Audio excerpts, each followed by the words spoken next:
Assalamualaikum warahmatullahi wabarakatuh.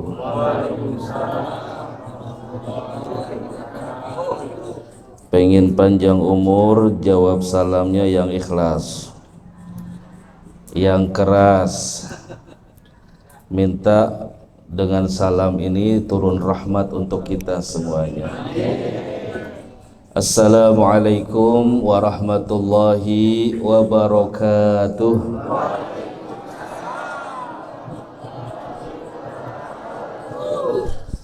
Alhamdulillah, wassalatu wassalamu ala rasulillah Sayyidina Muhammad ibn Abdillah wa ala alihi wa sahbihi wa mawalah, wa la hawla wa la quwwata illa billah.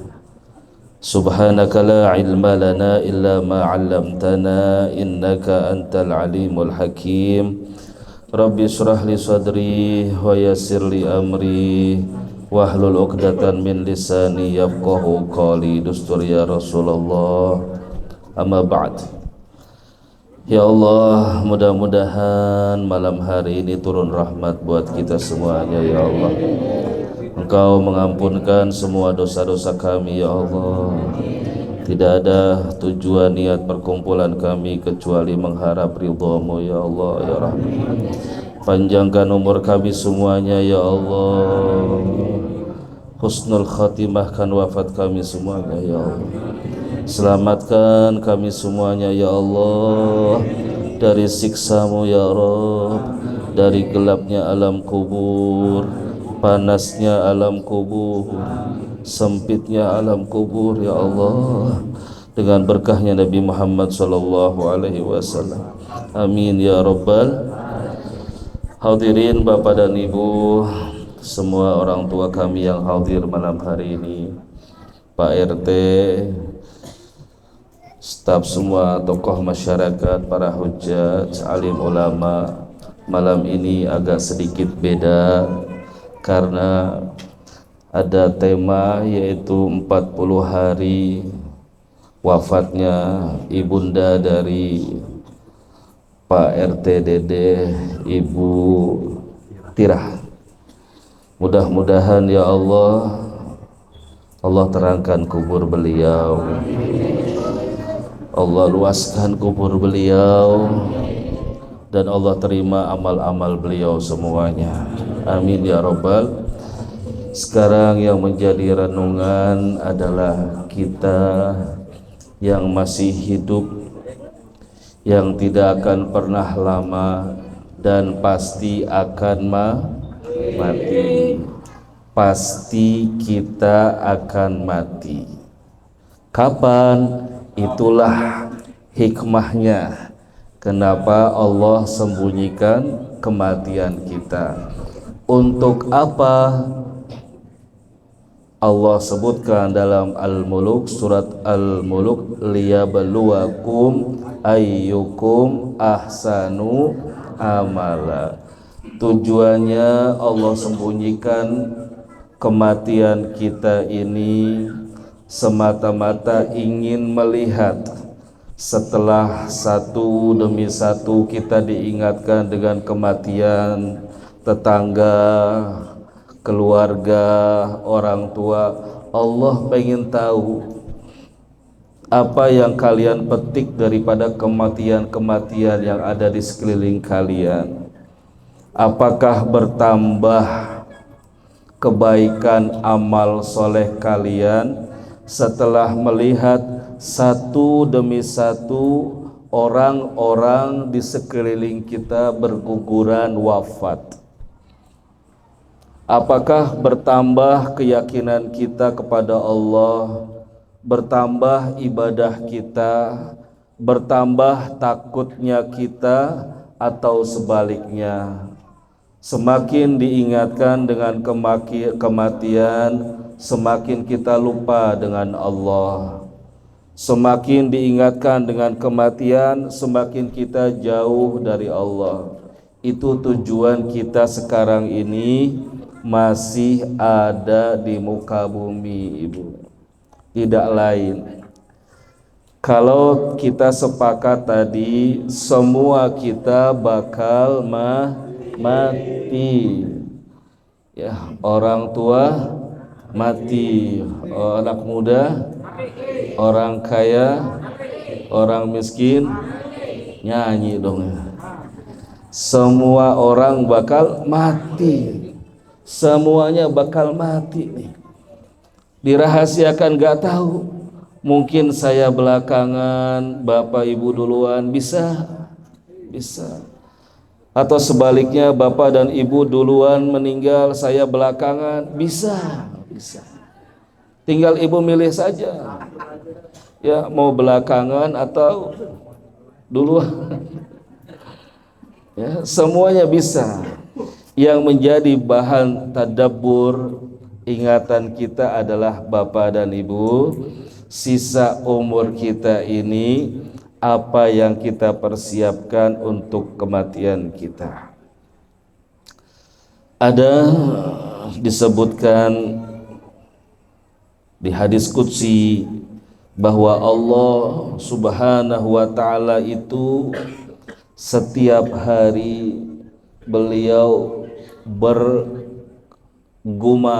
bahasa kita ngomong tapi kita nggak dengar, kita nggak tahu apa yang diomongkan Allah setiap hari. Dalam hadis qudsi dibilang Allah, wahai hambaku, kalian itu semuanya tidak berbuat adil kepadaku. Kalian ini enggak adil sama saya, kata Allah. Saya ini setiap hari selalu ingat hamba-hambaku, sementara hamba-hambaku setiap hari lupa terhadapku. Adil atau enggak kira-kira? Tidak adil. Ini Allah sebutkan ini dalam hadis qudsinya. Setiap hari Allah ingat si fulan ingat apa yang harus diurus dalam tubuhnya si fulan, dalam kehidupannya fulan diurus sama Allah. Enggak lupa, enggak ketuker. Kebutuhannya dipenuhi, enggak ketuker oleh Allah. Nafasnya tidak diberhentikan. Matanya tidak dibutakan. Bangun tidur Bapak dan Ibu melek mata, alhamdulillah bisa ngelihat, bisa melek, bisa bernafas, bisa menggerakkan anggota tubuhnya. Itu nikmat dari Allah, bahwa Allah ingat sama kita, tidak lupa. Bayangkan kalau Allah kelupaan ngebangunin kita, terus 3 hari nggak dibangun-bangunin sama Allah, bayangin itu. Bablas 3 hari nggak dibangunin sama Allah. Mati. Allah. Mau 3 hari nggak dibangunin sama Allah. Allah lupa gitu.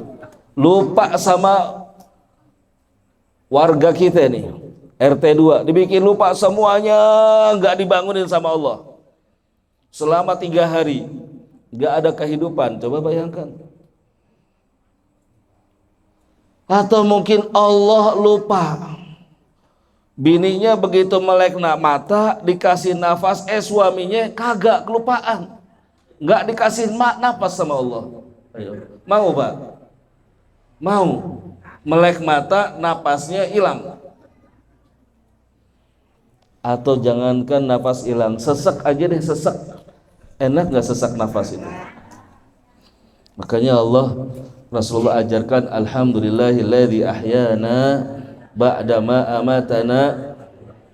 Allah urus semua kehidupan kita, Pak. Tapi nyatanya kita ini lupa kepada Allah. Di akhir hadits ini apa Allah sebutkan? Madza taquluna ya abdi lau ataitumuni, atau atani yaumal qiyamah, wahai hambaku, Nanti kalau hari kiamat kamu satu persatu datang kepadaku, apa yang akan engkau jawab, apa yang akan engkau katakan saat aku bertanya satu persatu tentang nikmat yang aku berikan kepadamu. Tsumma latus'alunna yauma idzin anin na'im. Jangan lupa Bapak Ibu, jangan lupa semua nikmat akan ditanya oleh Allah. Sedikit sekecil apapun ditanya oleh Allah. Yang bikin lupa ini karena kesibukan kita di dunia. Yang bikin kita lupa ini begitu melek mata, kita udah sibuk ngurus dapur, kita udah sibuk mau kerja. Yang bikin kita lupa adalah karena dagangan kita, jabatan kita. Yang bikin kita lupa adalah mungkin istri kita, suami kita, anak kita. Itu yang bikin lupa. Allah sebutkan ad-dunya mal'unun wa mal'unun ma fiha. Ad-dunya mal'unah, dunia itu semuanya enggak ada yang baik, tercela kecuali dunia yang dibikin untuk beribadah kepada Allah Subhanahu wa taala. Semua pasangan hidup kita kalau enggak dibuat ibadah tercela, celaka, sesat. Punya suami enggak mendekatkan diri kita kepada Allah, celaka. Punya istri semakin menjauhkan diri kita dari Allah, celaka. Punya anak, sayang banget sama anak, bikin kita lupa dengan Allah, celaka. Punya kerjaan bikin kita lupa ibadah kepada Allah, celaka. Punya harta bikin kita lupa kepada Allah, celaka. Semua yang ada di alam semesta celaka, dicela, gak ada baiknya kecuali semua yang menghantarkan diri kita kepada Allah Subhanahu wa taala. Itu saja. Kenapa kita lupa? Karena kesibukan kita. Alhaakumut hatta zur. Artinya yang bisa tahu siapa? Angkat tangan, saya kasih hadiah nih. Angkat tangan.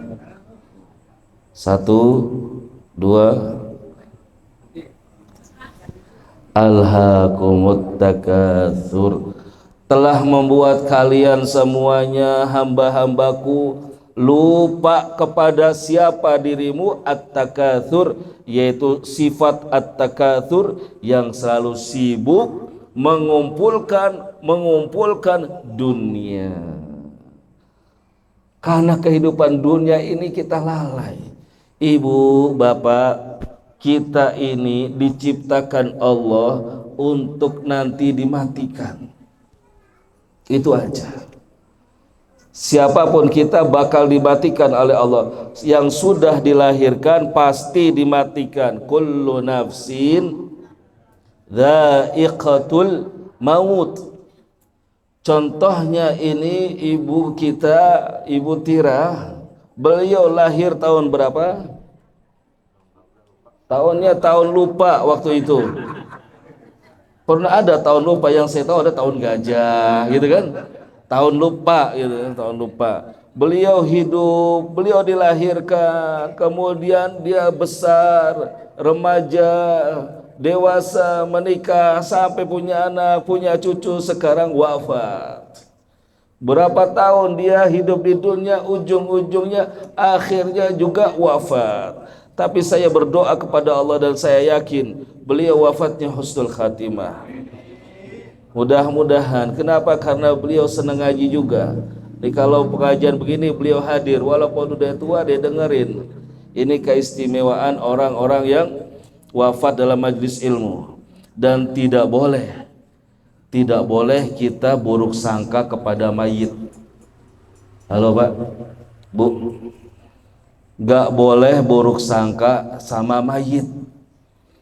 Ada orang tukang mabok, Ada orang nggak sholat, tatonya kemana-mana, ya, ya, terus dia mati, nggak boleh kita bilang matinya su'ul khotimah, nggak boleh. Atau kita nggak ngomong gitu, begitu matinya pagi, di malamnya dibilang tuh preman yang tadi mati itu lagi digebugin di malam ini. Gak boleh buruk sangka kepada mayit, gak boleh. Kita melihat ada artis ya yang belum menutup aurat, gak sholat, kemudian mati, terus kita gampang matinya kasihan su'ul khatimah. Tidak boleh, karena kita tidak tahu detik-detik mau matinya dia, kita nggak tahu. Mungkin saat dia mau mati, saat dia sendiri dengan Allah, sorenya 1 jam sebelum wafat, detik mau wafat, dia sempat bertaubat sama Allah. Dia minta ampun, ya Allah panjangkan umur saya ingin bertaubat, ya Allah saya menyesal, datang dari hati, dari air mata. Allah terima taubat dia saat itu, dan kita nggak tahu taubatnya dia meninggal dalam keadaan husnul khatimah. Taunya kita dia orang nggak baik, taunya kita dia orang nggak sholat gitu. Kita main menghukum saja dia orang itu matinya nggak benar. Tidak boleh. Kenapa? Karena kita tidak tahu taubat itu diterima oleh Allah selagi dari hati yang bersih, dengan persyaratannya dia menyesal, berjanji tidak mengulang, dan sebelum sampai di tenggorokan itu umur. Malam yugharghir, kalau umurnya nafasnya udah di tenggorokan baru nggak diterima. Selagi masih ada kesempatan sekarang 1 jam bertaubat, dia masih diterima oleh Allah. Yang penting taubatan nasuha. Kita nggak tahu tuh, kita tidak tahu. Mungkin detik-detiknya dia bertobat. Makanya tidak boleh berburuk sangka kepada mayit. Justru kita harus berbaik sangka kepada mayit.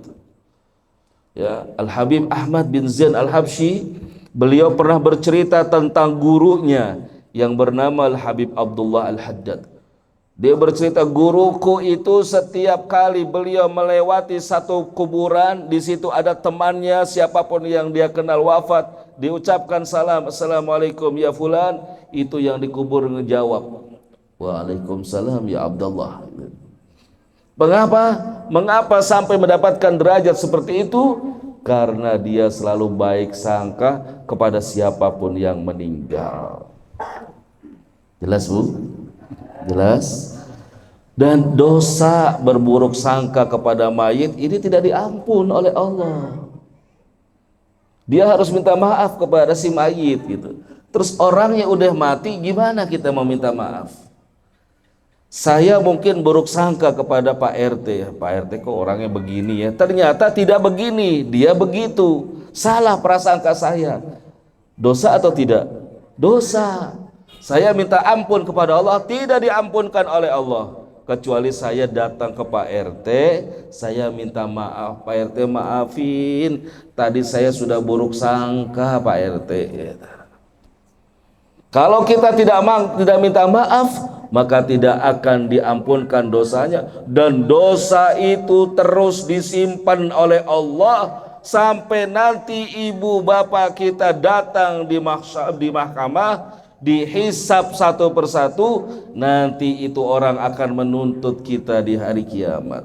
Nih bahayanya orang suudzon, buruk sangka kepada orang lain, yang hidup terlebih kepada yang mati.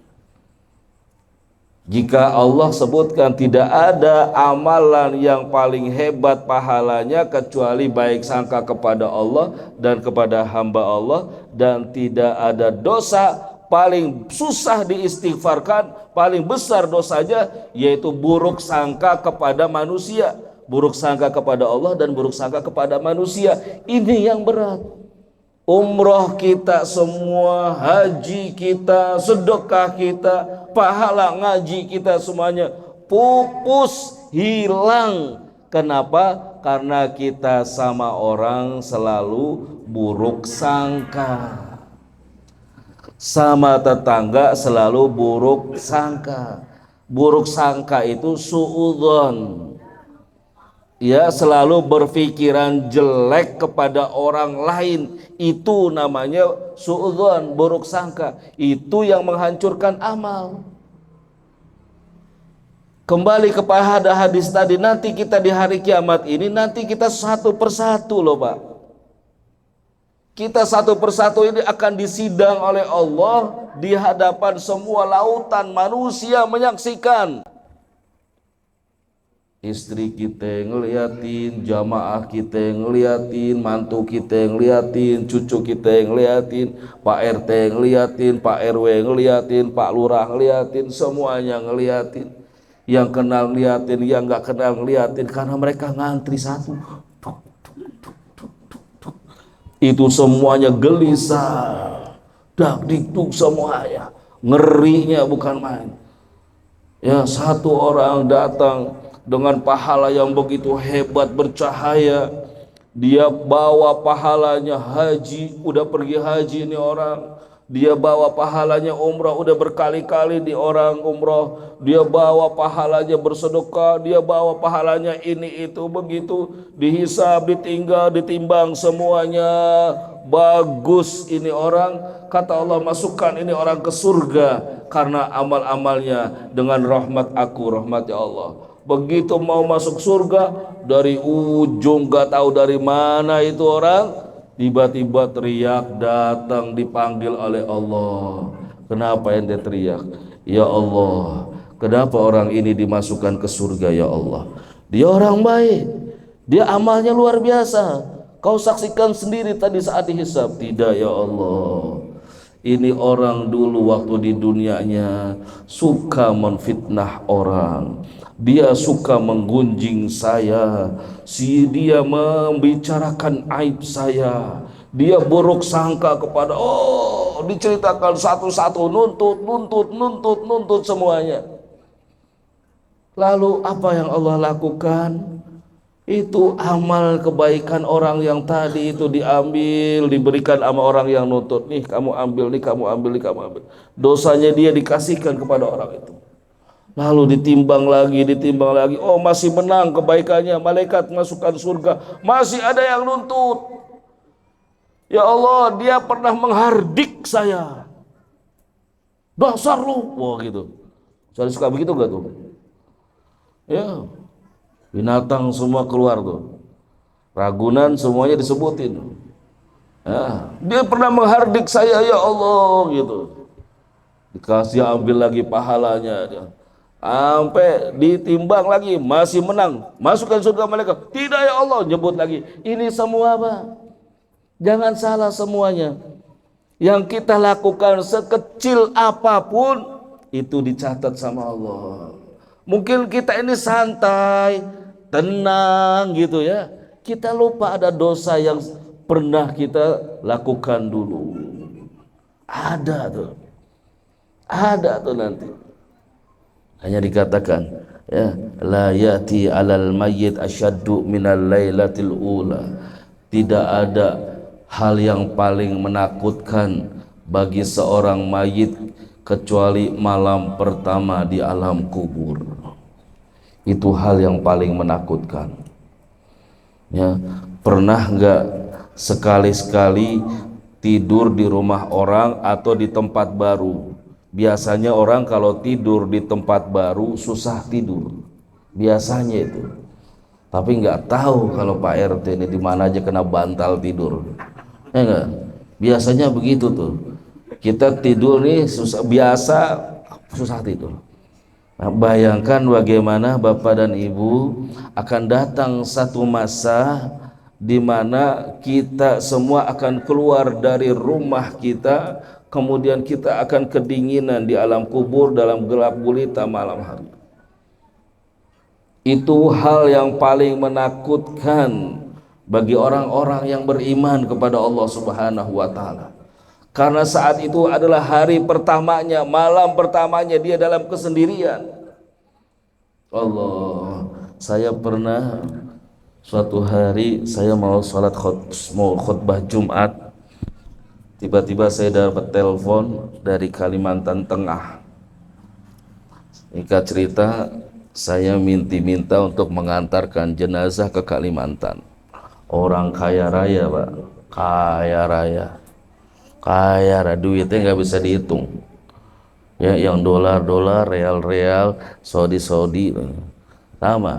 Bapak juga nggak bisa dihitung. Ya, cuman gopean sini, recehan sini, seribuan sini gitu. Kalau recehan semuanya, ya gak? Kalau ini dolar Singapura, dolar Malaikat, euro, ini orang kaya. Itu ngeberangkatin saya saja, Bapak percaya pakai pesawat pribadi itu. Orang kaya bukan tuh? Orang kaya, ya. Bawa jenazah sampai ke rumahnya, pengawalan ketat luar biasa, turun jenazah bandara khusus, turun dikawal, orang kaya gitu. Sampai di rumah penyambutan luar biasa, sampai dimandikan, disolatkan. Ibu tahu setelah itu di mana dia dimakamkan? Di samping kamarnya. Dia punya kamar itu besarnya luar biasa, empuknya itu kasur, kayak emang kelihatan. Kau usah tahu, emang kelihatan karena pas waktu pemakaman dibuka dari kamar itu dari jendela itu di sini dia dimakamkan.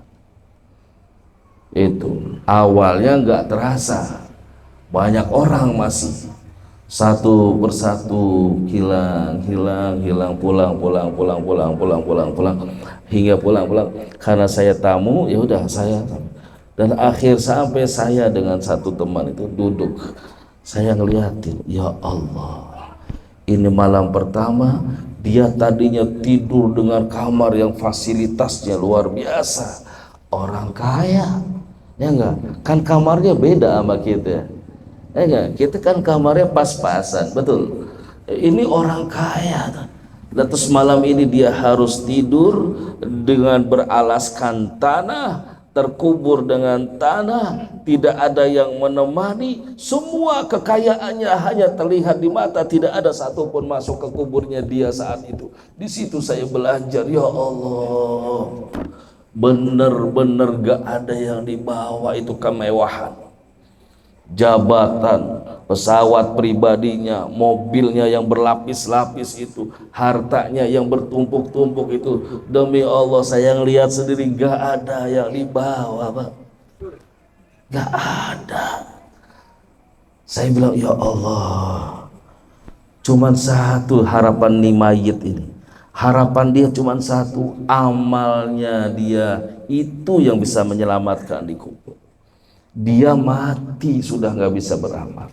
Nah, kita masih ada kesempatan, masih ada umur. Kita semuanya sudah sepakat komitmen, yakin seyakin-yakinnya kita bakal mati, nggak tahu kapan, mungkin malam ini, mungkin besok. Dan mati itu nggak ada yang tahu, dia tiba-tiba datang. Orang lagi main sepak bola mati, ada nggak? Lagi mancing mati, ada nggak? Mana dia?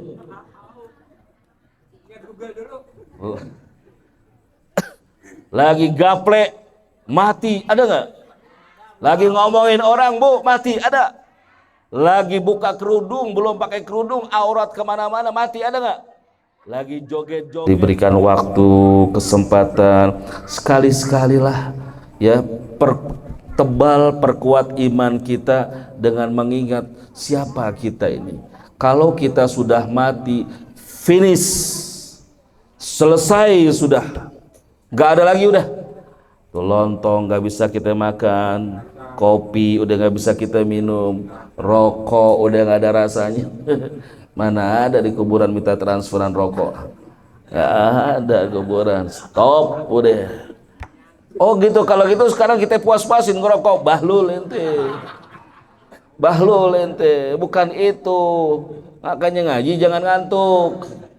Ngaji minum kopi sakau. Bukan itu maksudnya. Ente minum kopi silakan.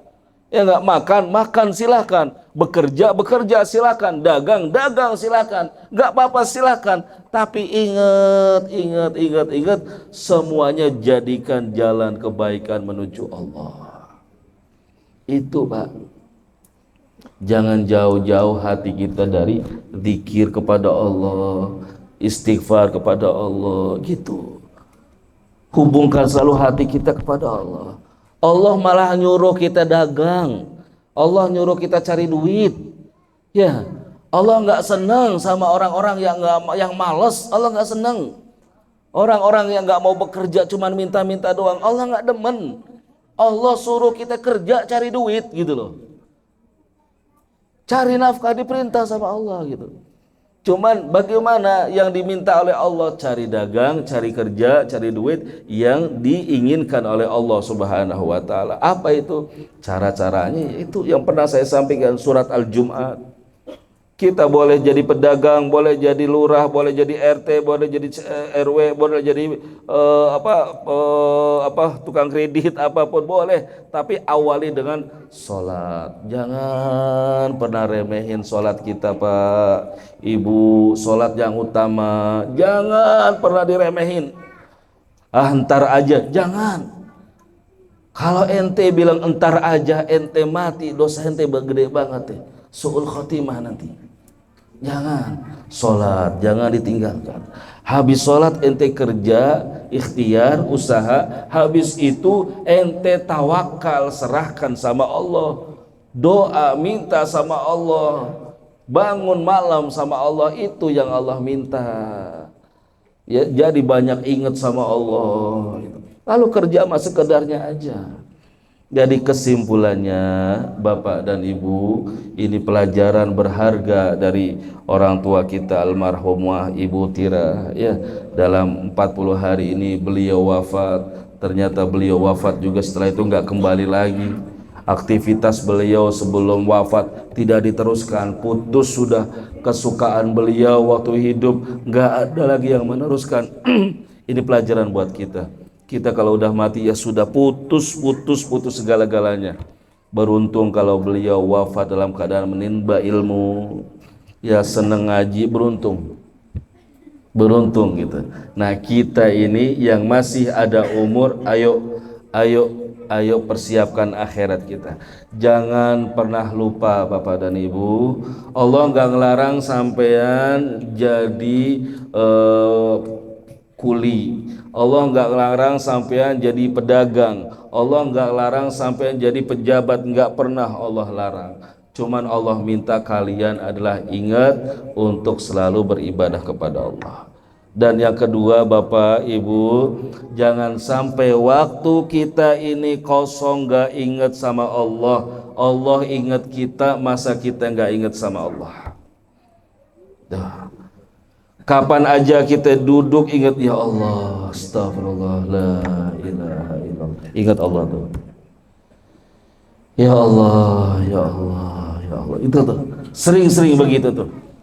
Sering-sering begitu. Kita lagi duduk ngopi gitu kan, ngeliatin burung, ngeliatin ikan, ngeliatin tanaman ya. Ya Allah, la ilaha illallah, astagfirullah. Itu sering-sering begitu. Sering-sering hadirkan, hubungkan hati kita dengan Allah. Siapa tahu begitu kita ngomong ya Allah, la ilaha illallah, astagfirullah, mati kita. Jadi kalimat yang terakhir diucapkan sebelum kita mati apa? Ya Allah, la ilaha illallah, astagfirullah. Enak gak? Man akana akhira kalamihi la ilaha illallah dakhalal jannah. Siapa yang akhir ucapannya la ilaha illallah masuk surga. Berat gak kita ngomong begitu tuh? Halo? Berat gak? Jawab. Oi. Jawab, oi. Ngantuk. Sama, Anda juga ngantuk. Lapar. Sama. Kita makan habis nih. Ya enggak? Ya, 40 hari makannya beda sama yang kemarin. Nasi Arab.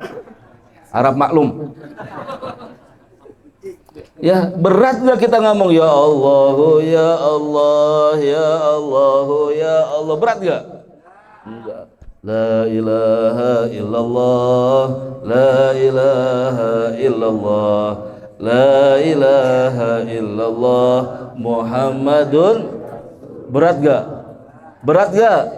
Astaghfirullah Rabbal baraya, Astaghfirullah minal. Berat gak? Berat gak? Kalau enggak, ayo, itu yang kita basahin lisan kita. Kita berharap, siapa tahu, kita nggak tahu, begitu kita selesai ngomong-ngomong yang baik-baik kayak gitu, kita mati. Jadi dikatakan kalau kita ingin mati dalam keadaan yang kita inginkan, falzam, maka biasakan yang keadaan yang kita inginkan. Kita pengen matinya dalam keadaan baik, bersih, zikir, ya udah banyakin itu zikir. Kalau ente pengen mati dalam keadaan lagi banting kartu gaple, sering-sering aja gaple. Kayaknya keren nih kalau mati pakai balok 6. Keren nih, ngetren nih. Ya udah banting aja tuh balok 6. Ya, ente pengen mati dalam keadaan ngomongin orang, banyakin ngomongin orang, Bu, cela orang. Semangat ngomongin orang.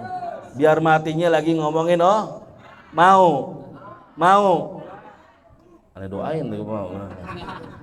Jadi biar kita matinya lagi setelah sedikit. Enggak berat kok, ya Allah, enggak berat, la ilaha illallah gitu.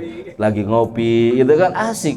Ngopi ya langsung astagfirullah. Bini dari belakang dengar. Kenapa bang? Kopinya bang, kok istighfar? Kagak, sangka aja kopinya asin gitu. Minum kopi istighfar gitu. Bini dikasih duit juga begitu. Astagfirullah, ini berarti ngajinya ngantuk gitu. Ya, jadi istighfar perbanyak, la ilaha illallah perbanyak sebisa kita lah. Wallahu alam bissawab. Rabbi zidni ilma warzuqni fahma, amin. Mudah-mudahan sedikit tapi bisa istiqomah, sedikit bisa manfaat. Ya, dan mudah-mudahan kita semua yang hadir ini dipanjangkan umurnya oleh Allah di dalam taat kepada Allah Subhanahu wa taala. Mudah-mudahan diberikan berkah sisa umurnya, semangat ibadahnya, kabul hajatnya, husnul khatimah wafatnya. Al-Fatihah. A'udzubillahi minasyaitonir rajim. Bismillahirrahmanirrahim. Alhamdulillahi rabbil alamin, arrahmanir rahim, maliki yaumiddin. Iyyaka na'budu wa iyyaka nasta'in. Ihdinas siratal mustaqim. Alaihim ghairil maghdubi alaihim waladdallin, amin. Mohon Fatihah sekali buat kesehatan kita semuanya. Ya, wabil khusus kesehatan saya, minta doanya mudah-mudahan saya juga sehat, panjang umur ya, dikabulkan hajatnya, dimudahkan urusan-urusannya ya. Ibu yang mengaminkan, yang mendoakan juga insyaallah dibalas oleh malaikat-malaikat dengan gobul hajatnya semuanya.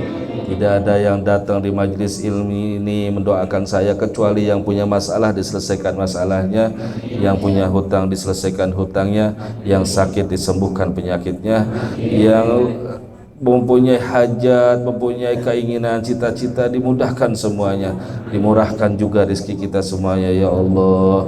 Bi barakati hadzal majlis. Al-Fatihah. A'udzubillahi minasyaitonir rajim. Bismillahirrahmanirrahim. Alhamdulillahirabbil alamin, arrahmanir rahim, maliki yaumiddin. Iyyaka na'budu wa iyyaka nasta'in. Ihdinas siratal mustaqim. An'amta 'alaihim waladdallin, amin. Rabbi ighfirli wa li walidayya. Bismillahirrahmanirrahim. Alhamdulillahirabbil alamin. Allahumma shalli wa sallim ala sayyidina Muhammad wa ala ali sayyidina Muhammad. Ya arhamar rahimin, ya arhamar rahimin, ya arhamar rahim.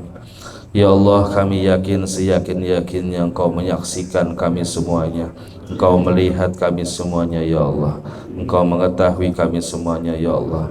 Ya Allah, tidak ada yang terhijab dari pandangan-Mu, dari pengetahuan-Mu, Ya Allah. Engkau maha mengetahui semua dosa yang pernah kami lakukan, Ya Allah, yang kami sembunyikan dari pandangan manusia, dari pandangan orang-orang, Ya Allah. Engkau maha menyaksikan dosa-dosa kami, Ya Allah. Tidak ada sekecil apapun dosa yang kami lakukan, Ya Rabb, kecuali Engkau menyimpan dan mencatatnya, Ya Allah.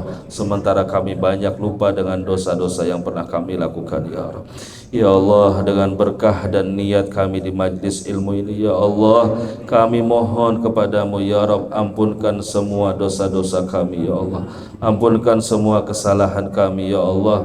Ampunkan semua perbuatan maksiat yang pernah kami lakukan kepadamu, Ya Allah, baik yang terang-terangan maupun yang tersembunyi, Ya Allah. Rabbana zalamna anfusana wa illam taghfir lana wa tarhamna lanakunanna minal khasirin.